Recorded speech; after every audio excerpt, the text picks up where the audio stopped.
काम आते हैं। देखिए, यूएसडी मिल्क, छेना, पनीर, हर तरह की इंडियन ब्रेड, उन्होंने कहा कि रोटी जो है वो बड़ी इंपॉर्टेंट है, वो सबके लिए, उस पर कोई टैक्स नहीं होना चाहिए, इसको जीरो टैक्स की कैटेगरी में रखा गया है। तो यूएसडी मिल्क, छेना, पनीर, हर तरह का इंडियन ब्रेड, ये 0% की कैटेगरी में। इस कैटेगरी में कुछ और आइटम्स भी हैं, लेकिन प्रमुख जो है उन्होंने बताया। इसके अलावा नमकीन, gujiya, sauce, pasta, instant bread, ये वो आइटम है जो अब 5% पे ला दिए गए हैं। इनमें से बहुत सारे आइटम पहले 12% पे हुआ करते थे, लेकिन अब ये खाने पीने के ना, आपके किचन के शेल्फ की ऑलमोस्ट 99% जो चीजें हैं अब वो 5% पर आ गई हैं। इसके अलावा एक और हाउस होल्ड चीजें, ये बड़ा इंपॉर्टेंट है, ध्यान से सुनिएगा, जो 28 से 18% पे आ रही है। एयर कंडीशन अब 18% पे होंगे। 32 इनसे बड़े टीवी और सभी प्रकार के टीवी। फिर वित्त मंत्री ने करेक्ट भी किया कि हर तरह का जो टीवी है वो अब 18% पे टैक्स होगा। डिश वॉशर हो गया वो 18% पर। 1200 सीसी से कम की कारें, बहुत सारी कारें इस कैटेगरी में आती हैं, वो 18% पर। मोटरसाइकिल जो 350 सीसी से कम की हैं वो 18% पर। ट्रैक्टर, फॉरेस्ट्री मशीन्स और ये सारी चीजें। सीमेंट, उन्होंने कहा घर बनाने के लिए बड़ी महत्वपूर्ण है, 18% की अब 28 की जगह 18% पर आ गई है। इसके अलावा उन्होंने ये बताया कि इंश्योरेंस, ये बड़ा इंपॉर्टेंट है, इंश्योरेंस, इंडिविजुअल का हेल्थ इंश्योरेंस और इंडिविजुअल का लाइफ इंश्योरेंस अब 0%, यानी उस पर कोई टैक्स अब नहीं लगेगा। उसके अलावा कई और सारी चीजों का अनाउंसमेंट उन्होंने किया है, लेकिन ये प्रमुख चीजें मैंने आपको बता दी। हमारे साथ हमारे economic policy editor Lakshman Roy जुड़ गए हैं। तो लक्ष्मण, बहुत ही वृहद, बहुत बड़ा अनाउंसमेंट, उसके बाद काफी सारे सवाल जवाब भी हुए, जहां पर पूछा गया है लोगों से कि आप किस तरीके से भी इसका इम्प्लीमेंटेशन होगा, या किस तरीके से यहाँ टैक्स चोरी तो नहीं होगी, उसको कैसे रोकेंगे। काफी कुछ हुआ है। नटशेल में एक ब्रीफिंग आपसे चाहूंगा इसकी। देखिए, दरअसल जो सारी चीजें जीएसटी के काउंसिल के समक्ष रखा गया ग्रुप ऑफ मिनिस्टर्स की तरफ से, मोटे तौर पे उन सारी चीजों को यहाँ पे अप्रूव होता हुआ मिला हमें जीएसटी काउंसिल की बैठक में। और जो ग्रुप ऑफ मिनिस्टर्स ने जो बातें तय की थी उसमें किसी भी तरह का कोई बदलाव मुझे देखने को यहाँ पे नहीं मिला। इसमें अगर मोटे तौर पे अगर आप डिटेल देखें इसके हिसाब से, रेट के हिसाब से, तो मिसाल के तौर पे फूड सेक्टर की बात करें तो कई सारे आइटम है जो 5% लगते थे, उसको अब नील कर दिया गया है, जिसमें पिज्जा ब्रेड हो गया, खाखरा हो गया, प्लेन चपाती हो गई, रोटी हो गई। 18% लगता था पराठे में, दूसरे इंडियन ब्रेड में, उसको नील कर दिया गया है, 0 कर दिया गया है। बहुत सारे आइटम हैं जो कंडेंस्ड मिल्क हो गया, ब्राजील नट हो गया, ड्राइड हो गया, बटर हो गया, अदर दूसरे फैट वाले जो घी डेयरी प्रोडक्ट हो गए, उससे 12% लगते थे, वो सारे घट करके अब यहाँ पे 5% हो जाएंगे। उसकी लंबी चौड़ी लिस्ट है, मेरे पास वो लिस्ट है, मैं देख रहा था 12% से 5% वाले आइटम की संख्या, वो सबसे ज्यादा 47 आइटम है, जो इसमें नमकीन, भुजिया, इन सब पे 12% की बजाय अब 5% लगेगा। इसी तरीके से 18% से घटाकर 5% वाले आइटम भी यहाँ पे 23 आइटम है जिसको कम किया गया है। तो एक तरीके से रोजमर्रा की जो चीजें हैं उसको काफी ज्यादा सस्ता करने की कोशिश यहाँ पे की गई। एक और महत्वपूर्ण बात जो शेयर बाजार के लिए जो हमारे निवेशक होंगे उनको समझना होगा कि आखिर इसमें क्या हुआ इंश्योरेंस वाले में। तो इंश्योरेंस वाले में साफ कर दिया गया है कि जो भी लाइफ इंश्योरेंस है या हेल्थ इंश्योरेंस है, इंडिविजुअल है या फैमिली का है, तो वहां पे जीएसटी नहीं लगेगा, 0% जीएसटी लगेगा। अब सवाल उठता है कि इनपुट टैक्स क्रेडिट का क्या होगा। इनपुट टैक्स क्रेडिट के मोर्चे पे साफ तौर से फाइनेंस मिनिस्टर ने कहा कि वो इनपुट टैक्स क्रेडिट के मामले में तो कुछ सफाई नहीं होगी, उनको नहीं मिलेगा, लेकिन इनपुट टैक्स क्रेडिट नहीं मिलने के बावजूद ये कंपनियां ग्राहकों को इसका फायदा देंगी, ये लगभग यहाँ पे साफ होता हुआ दिखा है। तो एक तरीके से इंश्योरेंस कंपनियों के लिए एक कह सकते हैं कि बहुत ही संतुलित फैसला, बहुत ही अच्छा फायदा का फैसला कहना थोड़ा सा जल्दी। इस पर एक क्विक रिव्यू में अनुज सर का ले लेता। अनुज सिंघल, सीएनबीसी आवाज के मैनेजिंग एडिटर, अब हमारे साथ जुड़ गए हैं। अनुज जी, अलग अलग सेक्टर्स के लिए बड़ी खबरें हैं। सबसे पहले क्योंकि इंश्योरेंस की बात हो रही थी, उस पर आपका टेक ले लेते हैं। बिल्कुल नहीं, देखिए विपिन जी, देखिए क्या है, इंश्योरेंस में आईटीसी मिलेगा या नहीं मिलेगा, आगे क्या होगा, ये मेरे ख्याल से थोड़ी सी टेक्निकल बातें हैं। इस समय जो लोगों को समझने की जरूरत है, जैसा कि मैं आपको पहले भी कह रहा था, इस कदम को एक छोटा कदम बिल्कुल ना समझा जाए। ये जो 1990s में इकोनॉमिक रिफॉर्म्स हुए थे, मैं इसको उस तर्ज पर रखने की बात करूंगा। और देखिए, जब वो प्रेस ब्रीफिंग हो रही थी, उसमें भी जो बात निकल कर आ रही थी कि रेवेन्यू लॉस, और मुझे भी रेवेन्यू लॉस के शब्द से आपत्ति है। मैं आपके सवाल पर आऊंगा, लेकिन उससे पहले मैं अपना एक व्यू ओवरऑल देना चाह रहा था। तो ये जो रेवेन्यू लॉस की जो बात हो रही है ना, ये हम एक नोशनल बात कर रहे हैं। इकोनॉमी में कंप्लायंस, इकोनॉमी में बॉयंसी, और इकोनॉमी में अगर बाकी सब चीजों का तड़का लगेगा, आप देखिएगा, इसको मैं कह रहा हूँ, आप 6 से 8 महीने दीजिएगा। 6 से 8 महीने के बाद, इनिशियल इम्पैक्ट के बाद, आप देखिएगा जीएसटी के नंबर्स वापस रिकॉर्ड हाई हिट करना शुरू करेंगे, क्योंकि कंजम्पशन उस हिसाब से आ जाएगी। अब मैं आता हूँ आपके इंश्योरेंस वाले सवाल पर। देखिए, मैं एक चीज कहूंगा, कल सुबह सुबह एक आपको ब्रोकरेजेस का एक बहुत प्यारा नोट मिल जाएगा, जिसमें वो बता देंगे कि किन कंपनीज के ऊपर कितना इम्पैक्ट है। उसके बाद आई थिंक हम उसके ऊपर बेटर बात करेंगे। इंश्योरेंस वैसे भी अभी मार्केट के लिए इतना बड़ा सेक्टर नहीं है, यहाँ लिस्टेड स्टॉक्स हैं और काफी इम्पैक्ट होंगे वो, लेकिन मुझे लग रहा है कि ज्यादा फोकस जो है ना मार्केट का, वो रहेगा सीमेंट पर, वो रहेगा ऑटोज पर। देखिए, ऑटोज में थोड़ा डिसअपॉइंटमेंट है। मैं चाह रहा था कि सारी के सारे ऑटोज पर सेम चीज हो, लेकिन जो चीज हो रही है कि अब जैसे 350 सीसी से ऊपर की बाइक्स या 1200 सीसी से ऊपर की कारें, इन पर अभी भी जो हाई जीएसटी लगेगा, ये मुझे लग रहा है कि मार्केट के लिए थोड़ा सा नेगेटिव होगा। और कल मुझे हैरानी नहीं होगी अगर ऑटो स्टॉक्स में एक्चुअली कल भारी भरकम प्रॉफिट बुकिंग दिखाई दे, तो क्योंकि यहाँ पर जो एक फियर फैक्टर था, वो एक तरीके से सॉर्ट ऑफ प्ले आउट हो रहा है। सीमेंट के लिए बहुत पॉजिटिव है। सीमेंट में एक प्योर क्लीन जीएसटी कट है, आई थिंक ये एक बहुत बड़ा पॉजिटिव होगा। इंश्योरेंस पर मैं थोड़ा सा वेट करूंगा, कल सुबह जो ब्रोकरेज नोट्स आएंगे उसके बाद आई थिंक हम एक बेटर व्यू ले पाएंगे। कंज्यूमर ड्यूरेबल पे क्विक आपसे व्यू ले लेता हूं। एयर कंडीशन सस्ता हो गया, all TVs now 18%, dish washer और कई सारी चीजें जो कि रोजमर्रा में आपके घर में काम आती है कंज्यूमर ड्यूरेबल के तौर पे, वो सब पे रिड्यूस हुआ है। यहाँ कुछ इम्पैक्ट? देखिए, यहाँ पे इम्पैक्ट है, ये स्टॉक्स ऑलरेडी काफी चल चुके हैं। लेकिन विपिन जी, देखिए, एक चीज समझ लीजिए, आई थिंक हम एक ऐसी स्टेज में आ गए हैं जहां पर मतलब ये एक लॉजिकल चीज थी। देखिए, जो रोजमर्रा की चीजें हैं, ये फ्रिज हुआ, भले ही वॉशिंग मशीन हुई, ड्रायर हुए, ये सब लग्जरी आइटम्स नहीं है। ये सब आज की डेट में किसी भी टीवी है, ये सब चीजें हैं, किसी भी एक नॉर्मल हाउस होल्ड के लिए ये एक आम रोजमर्रा की यूज करने वाली वस्तुएं हैं।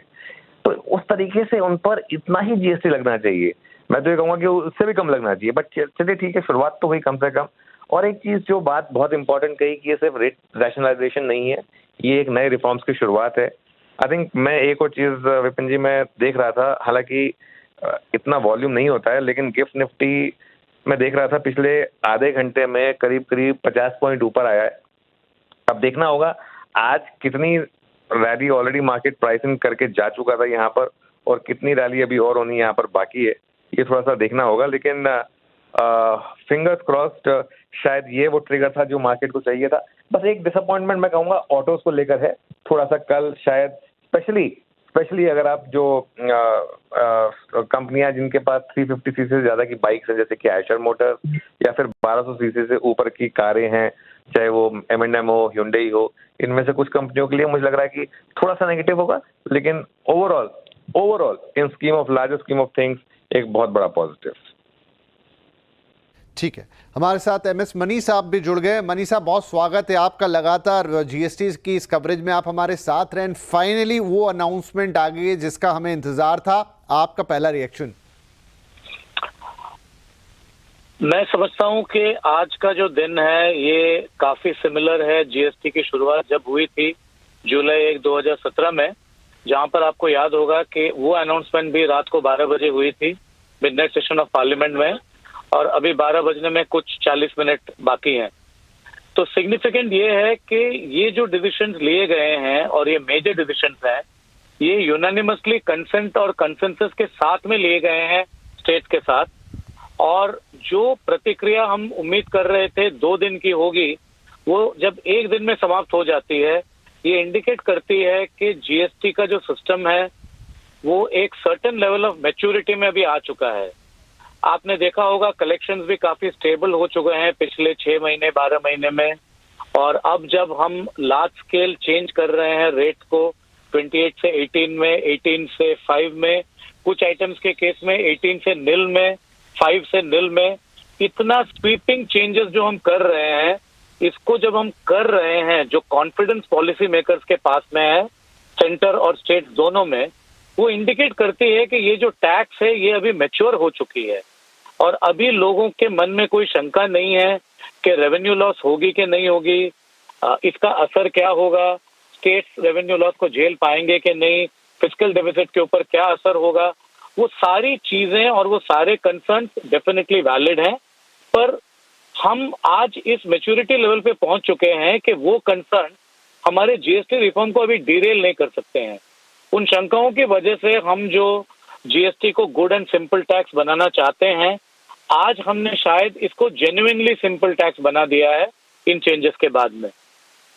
जी मणि साहब, कोई सूदिंग सरप्राइज आपके लिए? जैसे मुझे ये लगा कि जो इंश्योरेंस है, लाइफ इंश्योरेंस हुआ इंडिविजुअल का या हेल्थ इंश्योरेंस, सब उन्होंने जीरो पे ही कर दिया है। आई डोंट नो कि क्या ये पहले से प्रस्तावित था।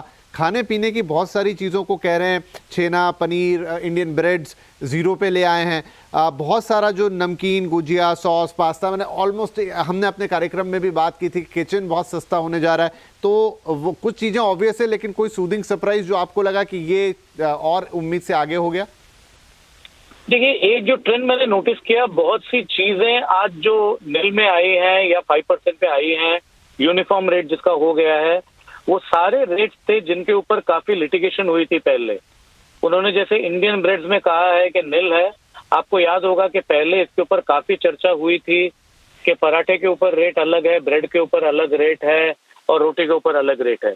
तो जो जो डिफिकल्ट चीजें थी जिसपे क्लासिफिकेशन डिस्प्यूट्स थी पहले, उन सबको उन्होंने एड्रेस किया है। दूसरी बात यह है कि मैं मानता हूं कि उम्मीद से ज्यादा ही रेट रिडक्शन हुई है, क्योंकि जहां पर हम उम्मीद कर रहे थे कि 12% के काफी आइटम्स 5 में आ जाएंगे, शायद हमने ये उम्मीद नहीं किया था कि 18% के बहुत आइटम्स भी 5% पे आ गए हैं, जिनका उन्होंने खास करके जिक्र किया। अब 18% से 5% में अगर रेट्स आ जाते हैं तो ये दो चीज इंडिकेट करती हैं। पहली बात यह है कि आम आदमी को जीएसटी का रेट जो है वो समझना बहुत आसान हो जाएगा, क्योंकि रोजमर्रा की चीजें हैं, दवाइयां हैं, सारे 5% पे हैं, और जो 5% पे नहीं है वो कहां पर है, वो सारे 18% पे हैं। तो अंडरस्टैंडिंग के पर्सपेक्टिव से भी कंज्यूमर के तरफ से बहुत सिंपल हो गया है, इसलिए मैंने कहा कि अब ये जेन्युइनली सिंपल टैक्स बन गया है। जी, genuinely simple tax. Okay Mani साहब, रहिएगा हमारे साथ। आलोक प्रियदर्शी जो ऑन ग्राउंड ही हैं और अभी उस कॉन्फ्रेंस में से बाहर आए हैं जो निर्मला सीतारमण ने ली, वित्त मंत्री ने हमारी। आलोक, वहाँ पर बड़े अनाउंसमेंट तो हुए, लेकिन उसके बाद भी आप लोगों ने काफ़ी सवाल जवाब किए, खास तौर पे जो टैक्स का इम्प्लीमेंटेशन है, जो पास ऑन है, उस पर आपने भी सवाल पूछा कि वो पूरा मैकेनिज्म का क्या है, वो उसको कैसे हैंडल करेंगे, उसके बारे में हमें बताइए। बिल्कुल, देखिए, जब सवाल पूछा गया है कि ये बड़ा फैसला है, आम लोगों किसी के हितों से जुड़ा हुआ है, लेकिन ऐसा देखा गया है कि कंपनियां जो बेनिफिट है उसको पास ऑन नहीं करती हैं, तो ऐसे में क्या मैकेनिज्म है? तो इस सवाल का जवाब रेवेन्यू सेक्रेटरी अरविंद श्रीवास्तव ने दिया और कहा कि हमने जब पहले भी देखा है, इंसिडेंट्स आए हैं, तो बहुत ज़्यादा ऐसे मामले नहीं आए थे पिछली बार जब जीएसटी 2017 में लागू हुआ था। और रही बात दूसरी, तो मार्केट फोर्सेस इसमें काम करेंगे, मार्केट फोर्सेस ये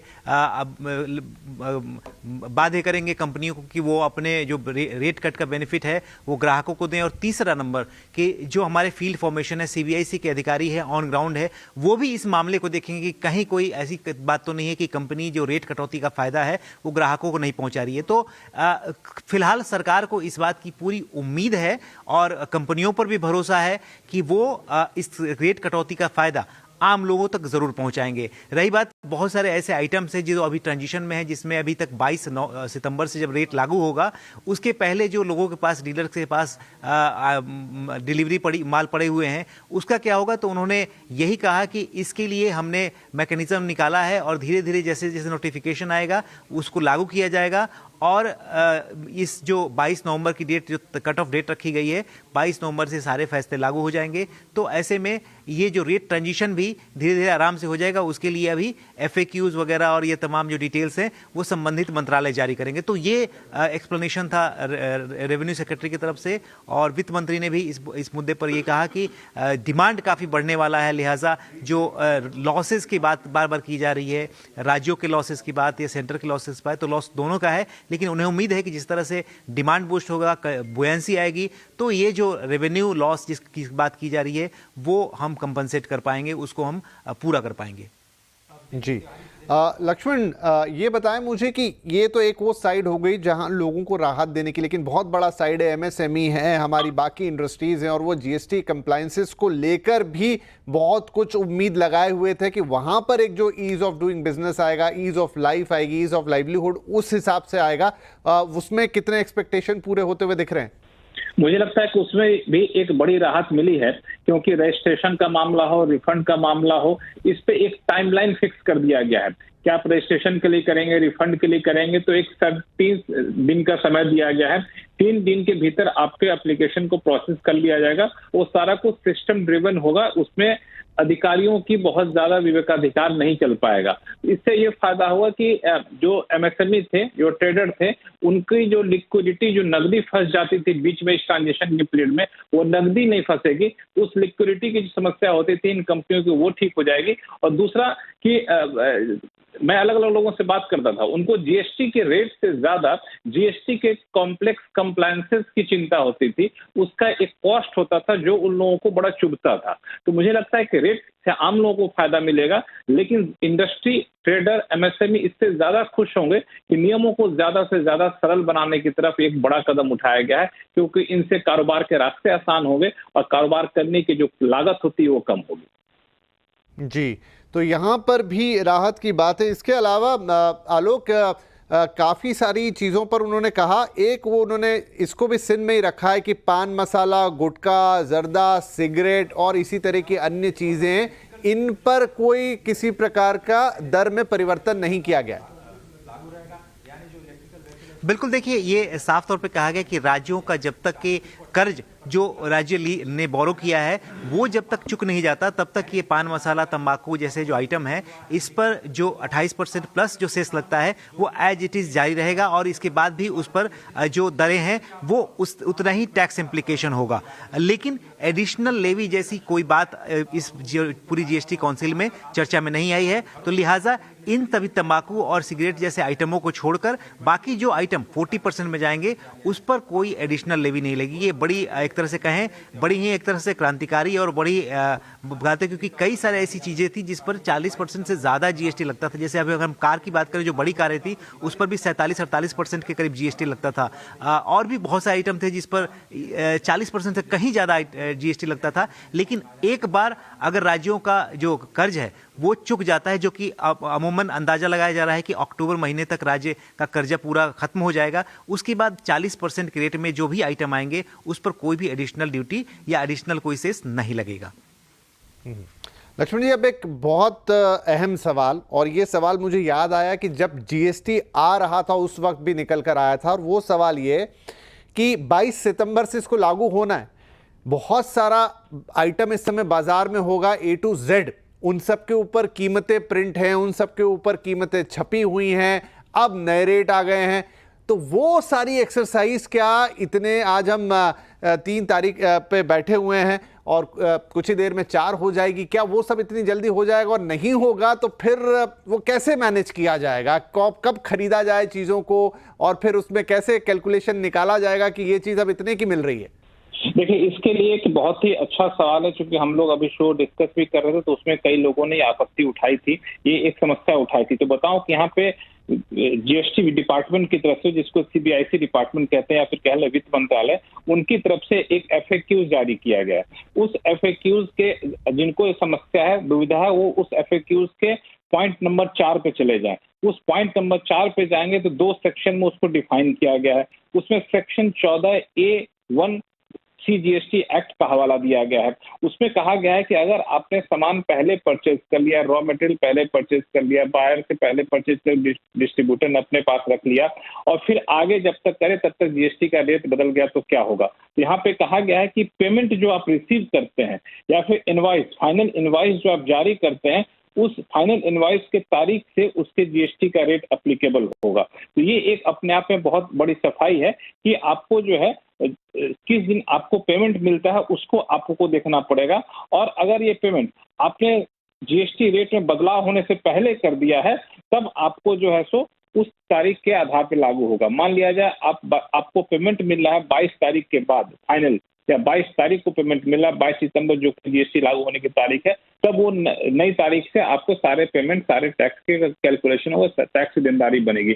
लेकिन अगर उससे पहले फाइनल पेमेंट मिल जाता है तब आपको टैक्स की देनदारी जो है सो उस दिन की मिलेगी जिस दिन फाइनल टैक्स का पेमेंट होता है, आपकी कीमत का पेमेंट होता है। तो ये एक सफाई जीएसटी डिपार्टमेंट की तरफ से FAQs में जारी किया गया। FAQs नंबर 4 अगर कोई देखना भी चाहे तो वहां पे वित्त मंत्रालय की वेबसाइट पे, CBIC की वेबसाइट पे भी जाके देख सकते हैं। जी बिल्कुल। चलिए, तो ये एक थोड़ी क्लैरिटी यहाँ पे आ गई कि कैसे ये होगा। बाकायदा उसके लिए FAQs जारी किया गया है जो लक्ष्मण बता रहे हैं, तो बाकी लोग भी जाके उसको देख सकते हैं। और थोड़ा जैसे जैसे वक्त आगे बढ़ेगा उस पर और क्लैरिटी आएगी, क्योंकि ऑलरेडी एक एक्सरसाइज हमने जब GST लागू हुआ था तब इस तरह की थी। तो ऐसा नहीं है कि ये फर्स्ट टाइम होगा या इसमें बहुत ज़्यादा भ्रांतियां सी होंगी। एक छोटा ब्रेक ले रहा हूं यहाँ पे मैं, तुरंत हम हाजिर होंगे, कहीं मत जाइए, क्योंकि जीएसटी में ये जो महा रिफॉर्म है GST 2.0 इसके लेकर और बड़ी बड़ी खबरें हमारे पास हैं। लक्ष्मण है हमारे साथ, आलोक बने हुए हैं, अनुज जी से भी बात करेंगे। छोटा सा ब्रेक, तुरंत हाजिर होंगे।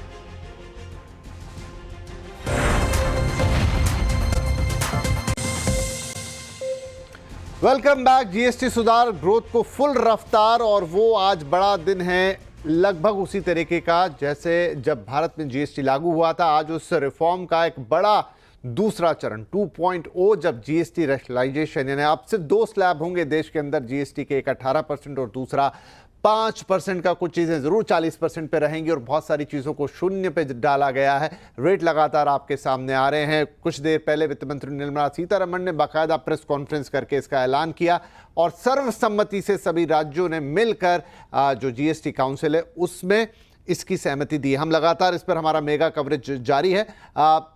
चलते हैं एक बार फिर से। तो आलोक, मुझे ये बताएं कि वहां पर एक तो लिस्ट मैडम ने पढ़ी, निर्मला सीतारमण जी ने, जिसमें कुछ मेजर आइटम्स उन्होंने बता दिए, लेकिन आपके पास जरूर वहां पर और डिटेलिंग आई होगी जिसमें कुछ और भी आइटम्स होंगे। तो अगर कुछ ऐसे प्रमुख आइटम हैं जो हमसे छूट रहे हैं तो आप वो हमें प्लीज बताएं कि क्या क्या चीजें, खासतौर पे हाउस होल्ड हो गई, आपके किचन का सामान हो गया, या आपके जीवन के रोजमर्रा से जुड़ी हुई ऐसी मेजर चीजें जो अब सस्ती होने जा रही हैं या पहले बड़े स्लैब से छोटे में आ रही हैं।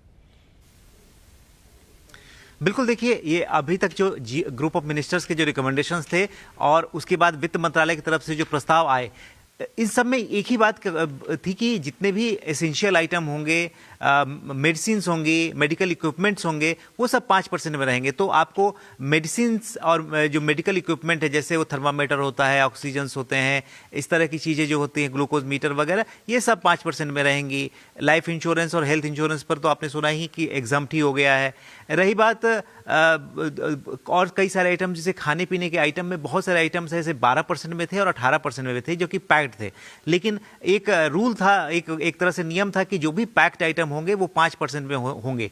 उसी को आधार बनाते हुए तमाम जितने भी चीज़ें, चाहे वो मलाबार पराठा हो जो कि 18% में होता था, या फिर कोई ऐसे घी, दूध, बटर जो पैक्ड आइटम होते थे जो 12% में होते थे, वो सभी के सभी 5% में आ गए हैं।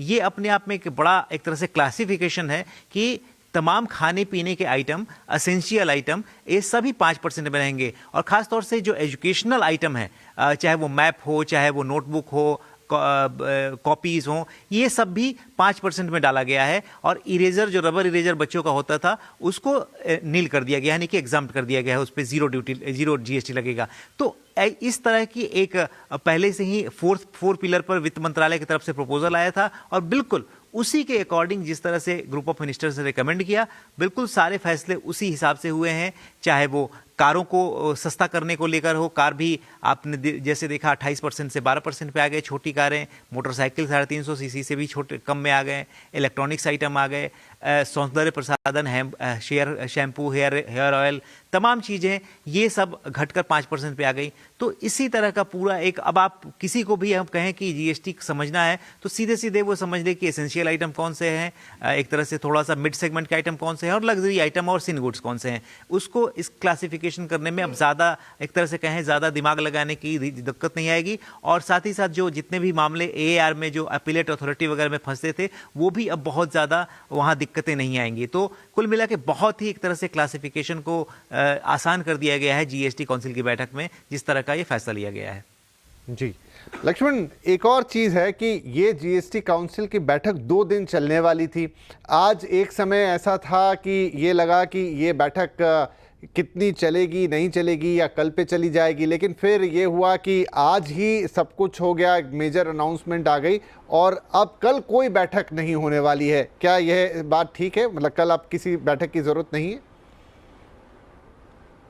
मुझे नहीं लगता कि अब किसी बैठक की ज़रूरत है, क्योंकि जितनी भी चीज़ें थी, चाहे GST रेट रेशनलाइजेशन की हो, चाहे GST के सिंप्लीफिकेशन की हो या फिर सेस का मुद्दा हो, सारे मुद्दों पर यहाँ पे सहमति बन गई है, सारे मुद्दों पर अंतिम फैसला ले लिया गया है। तो ये अपने आप में एक बड़ी उपलब्धि है, क्योंकि जिस तरीके का GST का एजेंडा तैयार किया गया था, आप GST के एजेंडा को देखते तो करीब 2 वॉल्यूम में था, एक 326 पेज का था, एक दूसरा 376 पेज का था, और इतने बड़े वॉल्यूम के एजेंडा को पारित करना एक दिन में आमतौर पे माना जाता है कि संभव नहीं होगा। तो इसी वजह से 2 दिन का यहाँ पे समय अवधि निर्धारित किया गया था। लेकिन सबसे महत्वपूर्ण भूमिका निभाई ग्रुप ऑफ मिनिस्टर्स ने। ग्रुप ऑफ मिनिस्टर्स ने में क्या हुआ कि हर कैटेगरी के स्टेट का प्रतिनिधित्व वहाँ पर रखा गया था। तो पहले अलग अलग बैठकों के जरिए ग्रुप ऑफ मिनिस्टर्स ने इस पर सहमति बनाई, और जब सहमति बन गई तो फिर जाकर जो अलग अलग आपत्ति उठनी थी, उस आपत्ति की संख्या बहुत कम हो गई। एक मुद्दा फंसा जो दिन भर इसी पे पेच रहा कि वो कंपनसेशन सेस, यानी राज्यों को नुकसान होगा तो उसकी भरपाई कैसे की जाएगी। तो उसका बहुत ही बेहतरीन तरीका यहाँ पे निकाला गया कि जो भी सिन गुड्स होंगे, पान मसाला होंगे, उस पे 28% के साथ सेस लगता रहेगा। वो सेस सब तब तक लगता रहेगा जब तक कि राज्यों के होने वाले नुकसान की भरपाई ना कर दी जाए। तो राज्यों की भी बात रहेगी, केंद्र सरकार की भी बात रहेगी, और आम लोगों को फायदा देने का जो लक्ष्य रखा गया था वो लक्ष्य भी यहाँ पूरा होता दिख रहा है। तो मुझे लगता है कि ये एक तरीके से ठान लिया गया था कि हमें GST काउंसिल में इसको पारित कराना है, और उसी के हिसाब से वो सारी मेहनत की गई। और ये था कि एक ही दिन में, भले ये मैराथन बैठक चली, 11 बजे से लेकर के रात के साढ़े 9 बजे तक बैठक चली, और तब जाकर इस पर सहमति बनती हुई दिखी। जी आलोक, एक अनाउंसमेंट वहां पर मैंने MSME और उसके रिगार्डिंग भी सुनी थी, जहां पर ये बोला गया कि बाद में और डिटेल्स यहां पर दिए जाएंगे। उसके बाबत अगर कोई प्रेस नोट दिया गया है या कोई और डिटेलिंग दी गई है?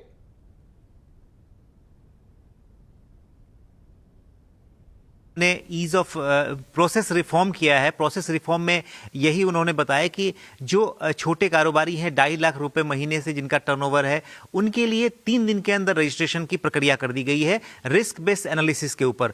और इसके अलावा जो रिफंड है, रिफंड को भी 7 दिनों के अंदर, जो खासतौर से जो एक्सपोर्ट कारोबारी हैं उनका जो रिफंड है 90% रिफंड जो है 7 दिनों के अंदर आ जाएगा।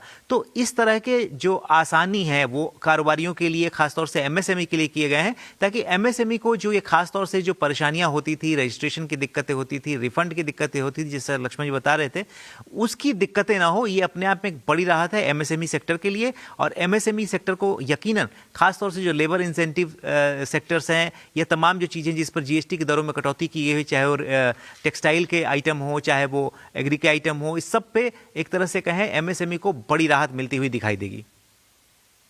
एक और सेक्टर है लक्ष्मण सर, वो सेक्टर है कृषि का सेक्टर। अब हम चूंकि थोड़ा कंज्यूमर और उसके इर्द गिर्द या हाउस होल्ड की बात कर रहे हैं, लेकिन मुझे इसमें लग रहा है जो भी अनाउंसमेंट है कि कृषि सेक्टर का भी बहुत ध्यान रखा गया है, चाहे वो फर्टिलाइज़र्स हों, चाहे वो आपके फार्म इक्विपमेंट्स हों, इवन ट्रैक्टर हो, यानी जितनी भी चीज़ें कृषि से जुड़ी हैं। तो क्या किसानों के लिए भी इस GST बदलाव के बाद एक बड़ी राहत आने वाली है, दिवाली का तोहफा मिलने वाला है?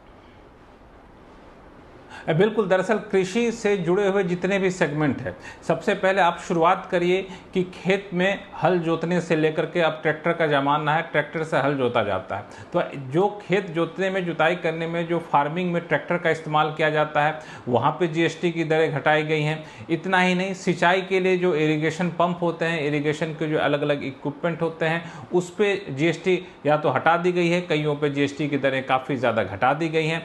साथ ही साथ फर्टिलाइज़र के, चुनिंदे फर्टिलाइजर के सेगमेंट पे GST की दरें काफ़ी ज़्यादा घटाई गई हैं, ताकि इनपुट टैक्स क्रेडिट लेने के बाद GST का बहुत ज़्यादा असर ना पड़े। तो एग्रीकल्चर से जुड़े हुए चीज़ों पे GST में एक बड़ा बदलाव किया गया है। और अगर आप GST के भीतर कहें कि जीएसटी रिफॉर्म का मकसद क्या था, उस मकसद में सबसे ऊपर जो मकसद था वो था आपको एग्रीकल्चर को लेकर के किसानों को कैसे फ़ायदा इसका पहुंचाया जाए, क्योंकि किसानों को फ़ायदा पहुंचाने में ये था कि उसमें बहुत बड़ी संख्या में लोग इससे जुड़े हुए हैं और उसका जीडीपी में योगदान काफ़ी ज़्यादा होता है। तो इसको देखते हुए एग्रीकल्चर और जिसको एलाइड सेक्टर कहते हैं, यानी कृषि से जुड़े हुए जो क्षेत्र होते हैं, उन कृषि से जुड़े हुए क्षेत्रों पर भी जीएसटी में एक बड़ी कटौती की गई है। तो यहाँ पे एक कह सकते हैं कि एग्रीकल्चर सेक्टर को बड़ी राहत देने की बात की गई। अभी मैं जब आप आलोक से बात कर रहे थे तो मैं FAQs पढ़ रहा था, तो FAQs में एक बड़ा इंटरेस्टिंग सा ये कहा, उसमें एक सवाल ये बताया गया है कि अगर किसी ने स्टॉक कर लिया है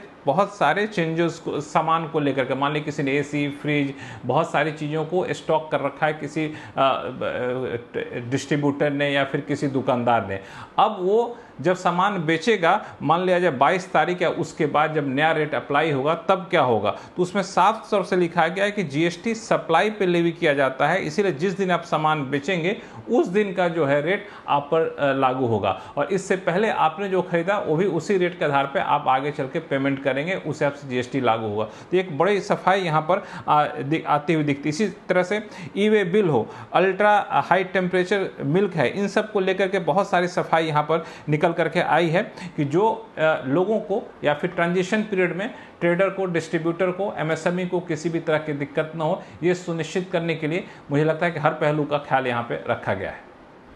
राइट। एक और चीज की आलोक, चूंकि आप वहां प्रेस कॉन्फ्रेंस में मौजूद थे, इंश्योरेंस पे हमने सुना कि all individual life insurance, all individual health insurance, उस पर तो जीरो कर दिया गया है, लेकिन जो बाकी और इंश्योरेंस पॉलिसीज होती, क्या उस पर कोई दर लगेगी या उस पर कोई डिटेलिंग है?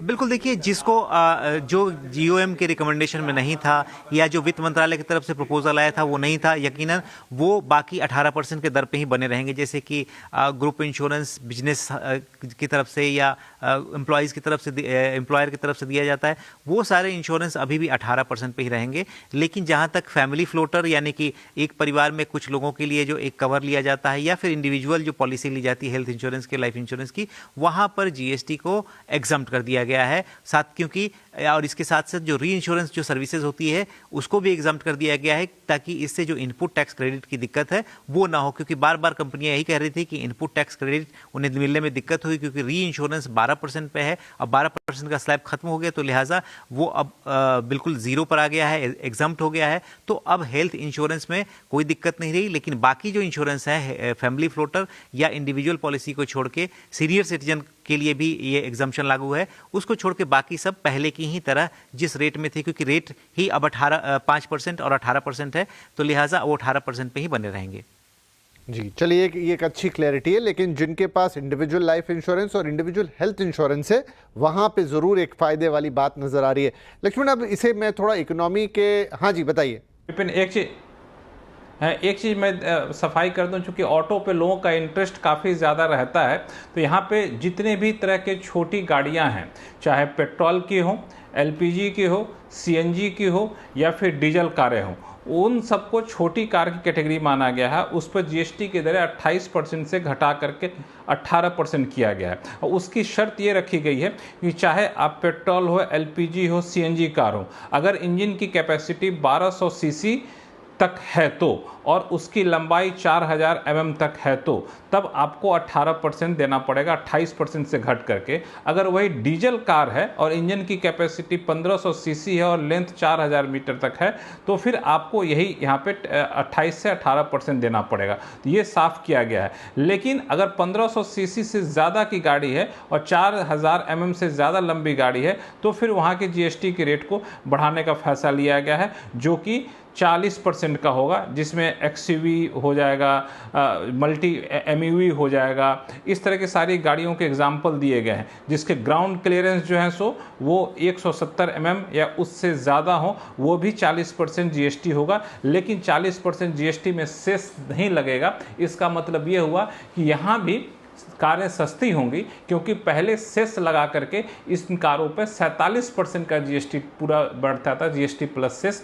अब वो बगैर सेस का ये 40% होगा। यहाँ भी 47 से घट करके इफेक्टिव रेट 40% आता हुआ दिखेगा। ये बड़ी गाड़ियों की बात है। छोटी गाड़ियों को तो आपको बताया मैंने 28 से 18% यहाँ पर के होने की बात है। 3 व्हीलर जो है इसको जो है घटा दिया गया है 28% से 18% को लेकर के। इसमें कोई कैटेगरी नहीं रखी गई, तो 3 व्हीलर भी यहाँ पे काफ़ी सस्ता होता हुआ आपको दिखेगा। जी बिल्कुल, तो ये बड़ा इंटरेस्टिंग सेगमेंट, क्योंकि ऑटो सेक्टर काफ़ी इंपॉर्टेंट रहता है 1200 सीसी से नीचे वाली गाड़ियों के लिए। तो अब मज़े क्योंकि वहाँ पर अब आपको 28 की जगह 18, हाँ, लेकिन उससे ऊपर की गाड़ी। वैसे एक सेगमेंट को शायद निराशा हो, जो अनुज जी भी बात कर रहे थे कि अब वो 1200 से लेके 1500 सेगमेंट सीसी और उससे नीचे 1800 तक भी बहुत सारी गाड़ियाँ आती हैं। वो शायद उनकी उम्मीद थोड़ी यहाँ पर धूमिल हुई होगी, लेकिन जो बड़ी गाड़ियाँ अब उस पर सिर्फ फ्लैट 40% है, उसके अलावा कोई एडिशनल चीजें वहां पर नहीं लगेंगी। तो एक छोटा ब्रेक ले लेते हैं यहां पर, उसके बाद थोड़े 1-2 सवाल इकोनॉमी को लेकर मन में है वो आपसे पूछेंगे। एक छोटा ब्रेक, तुरंत हाजिर होंगे।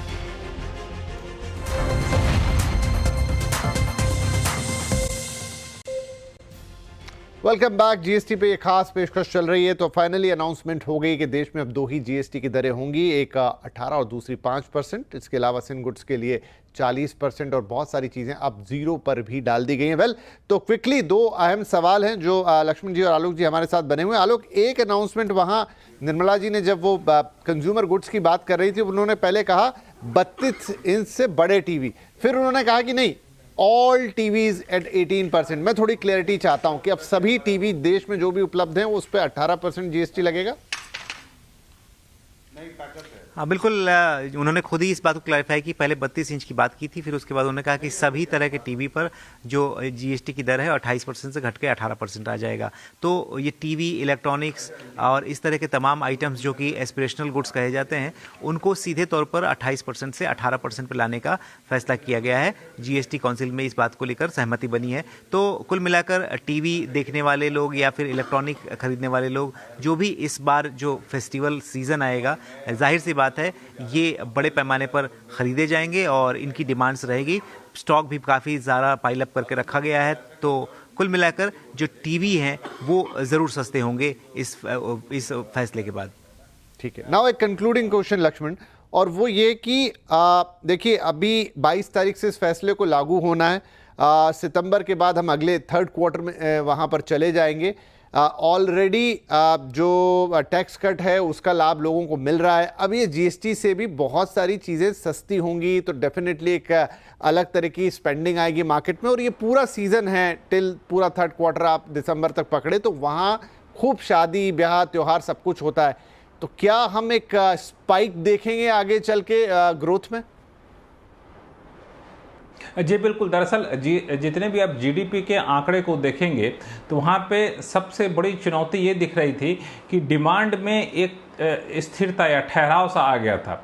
चाहे अर्बन एरियाज़ के डिमांड हो या फिर ग्रामीण क्षेत्रों के डिमांड हो, तो उस डिमांड को कैसे पुश किया जाए वो सबसे बड़ी चुनौती थी। और चूंकि एक बार डिमांड पुश हो जाता है, डिमांड में मांग में बढ़ोतरी हो जाती है, तो अपने आप सारे आर्थिक गतिविधियाँ जोर पकड़ने लग जाती हैं, उसमें रफ्तार आ जाती है। तो जीएसटी में जो कटौती की गई उसका सबसे बड़ा और तात्कालिक फायदा ये होगा कि डिमांड में अचानक से बहुत ज़्यादा बढ़ोतरी हो जाएगी, और वो मांग जब अचानक से बढ़ेगी तो उत्पादन क्षमता के 70% 60% की क्षमता पे अभी कंपनियां काम कर रही हैं, तो उनकी उत्पादन क्षमता अचानक से बढ़ जाएगी, वो अपने कैपेसिटी यूटिलाइजेशन को और ज़्यादा बढ़ा देंगे। तो डिमांड बढ़ेगी, कलेक्शन बढ़ेगा, कंपनियों में उत्पादन बढ़ेगा, तो एक पूरा जो इकोनॉमी की साइकिल है उस साइकिल में एक नई जान आ जाएगी। तो इसलिए जीएसटी रिफॉर्म को हम लोगों ने ग्रोथ रफ्तार का रिफॉर्म नाम दिया था, कि रफ्तार को बढ़ाने वाला ये रिफॉर्म है। और ये पूरे मुझे लगता है कि आपको अगले क्वार्टर में ये सारी चीज़ें झलकनी शुरू हो जाएगी। जीडीपी, मैन्युफैक्चरिंग एक्टिविटी को लेकर के, सर्विस एक्टिविटी को लेकर के, या फिर कंजम्पशन एक्टिविटी को लेकर के। एक और सवाल कि क्या इससे शुरुआत में, क्योंकि एक एडजस्टमेंट हो रहा है, जीएसटी कलेक्शन शुरू में थोड़ा सा डिप करेगा और फिर उसके बाद वो पहले से भी ज़्यादा बड़े नंबर्स दिखाई देंगे? कैसे चलेगा ये?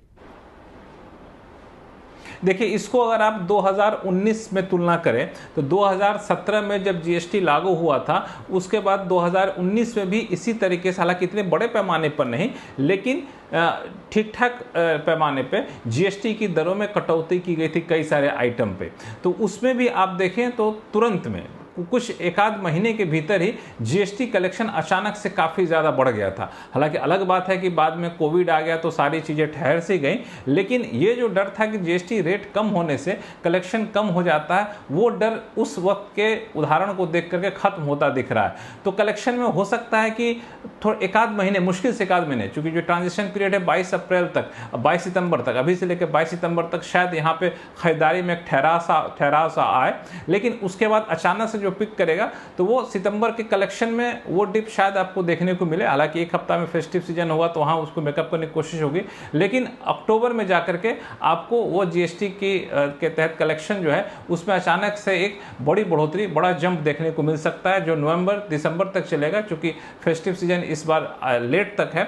और आपने जैसा बताया भी कि शादियों के सीजन भी शुरू हो जाते हैं। और दूसरी बात, जो इकोनॉमी के अपने जो फॉर्मूले होते हैं, ये है कि एक बार अगर रफ्तार पकड़ लिया तो फिर वो डिमांड बननी शुरू हो जाती है। तो वो भी एक इसका बड़ा असर देखने को मिल सकता है जीएसटी की दरों में कटौती का।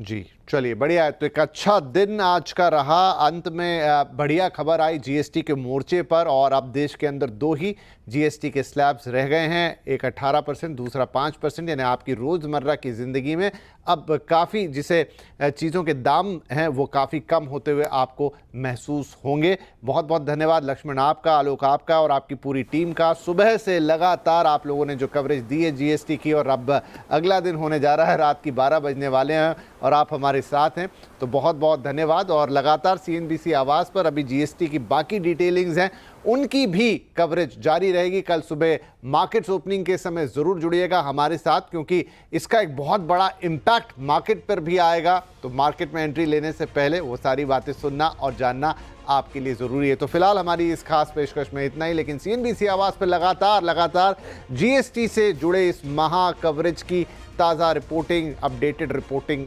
जारी है और आपको हर चीज़ की टोटल जानकारी मिल रही है। फिलहाल मैं आपसे इजाज़त ले रहा हूं यहां पर, लेकिन खबरें लगातार जारी रहेंगी।